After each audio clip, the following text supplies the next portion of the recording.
So all the things, as I said, every interview I've ever done will age well. Because I know I've only spoke truth to matter. I've only spoke fact. I've only spoke about what's going to happen and how it's going to happen. What is going to? Because I look at. I mean, is it Iran and was it Lebanon? Are they? They failed, didn't they?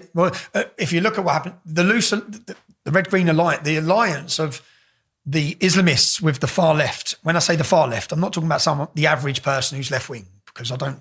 Left wing politics healthy. Right wing politics healthy. I think anyone you stop will share some parts of the left, some parts of the right, which unfortunately now you have to hate each other. Yeah. That's where we've come in society. You have to hate them, they have to hate you.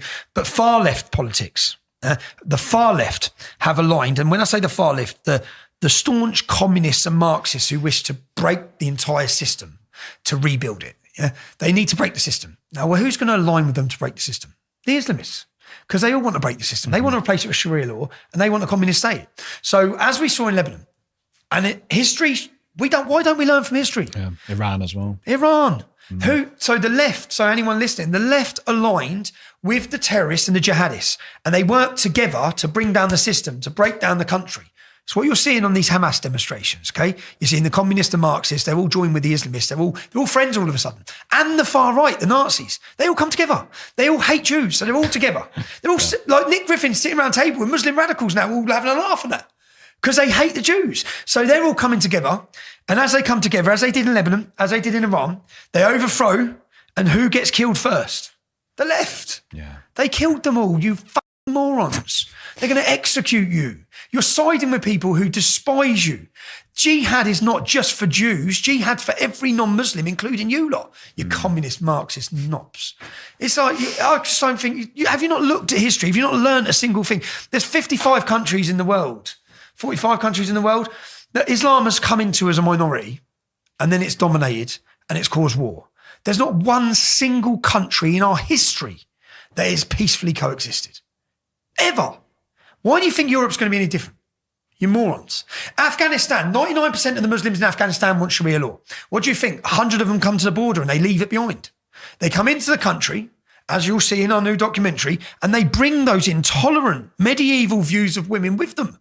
Don't leave it.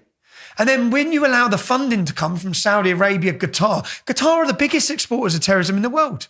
Qatar, who houses Hamas's leaders. Qatar, who sat there and is giving nearly £1 billion to Islamist radical organisations throughout Europe to grow the mindset of Islam, to take over. It's funded. I remember I went for Al Jazeera is the mouthpiece of Qatar. I went for an interview at Al Jazeera. To get into their building, you have to go through airport style security. Yeah, there was a terrorist attack the week before. And I sat down and said, you cheeky bastards. Yeah, you are causing all this terrorism, your country, your funding. You're doing all this and then you're sitting in here, your palace with all your security, while we're out walking the streets, waiting for the next jihad attack that you played your part in. They orchestrated, Iran, Qatar orchestrated the attacks on October 7th. They've orchestrated time and time again, jihad across Europe. And it's not going to stop. It goes up every year. As the Islamic demographic increases, the birth rate increases, the demographic, the open border immigration, the more Islam, the less freedom. And then we even make a decision. Do you want an Islamic Europe or do you want a Christian Europe? Do you want a Europe that looks a bit like it does now? What do you want Britain to look like? I don't want Britain to look like Saudi Arabia. I don't want to. And I will do everything in my power to awaken the public. I'm not saying I can stop it. I'm one man, but I can awaken people and make sure people understand what the future looks like. And I truthfully believe that if every British person understood truthfully what the future is going to look like for their children in a decade's time, there'd be a revolution tomorrow, a peaceful revolution.